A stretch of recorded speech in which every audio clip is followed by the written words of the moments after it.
And I think for Manchester United, as much as Juventus is in there, and Valencia, as good a side as they are with Marcelino as the manager, they're not the power that they were in the early 2000s when they're in the Champions League finals regularly. So I believe Manchester United will think they can get through into the knockout stages, and some terrific matchups, there really is. After losing their last 2 league games, though, it'll not be what Jose Mourinho wanted to see, one of the big favourites in their Juve.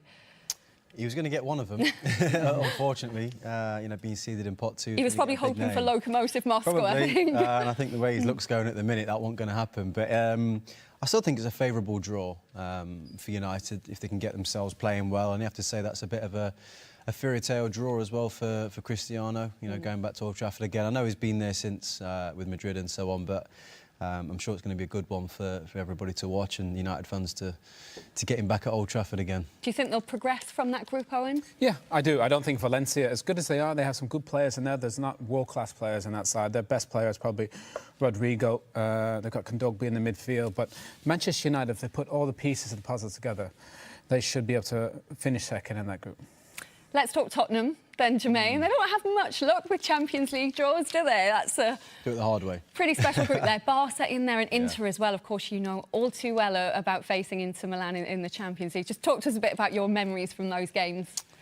Just Gareth Bale. It's about all we could remember from the day. I mean, being 4-0 down in the San Siro is not a nice place to be when you're down to 10 men. And you know, obviously somehow we dug deep with some brilliant performances all round, but Gaz massively stood out. And I have to say, that was the game actually where we probably went into that game with a lack of belief, if anything, and we came out of it and went, actually, they're not that good, and we definitely beat them back at the Lane. And we felt from that minute on that we could go on and do good things, and it took a top side in Real Madrid to eventually stop us that year. Tough group, don't get me wrong, but I still fancy them to, you know, to go through in that group. There's 2 great teams in that group. That's Paris Saint-Germain and Liverpool. Napoli, obviously, a good side with a great experienced manager and Ancelotti, but I don't think they have the firepower to compete with either two. But the ties, Paris Saint-Germain against Liverpool, Thomas Tuchel against Jurgen Klopp, you know, terrific matchups. And you're right, some of the best young players on display. Should be really special games to watch.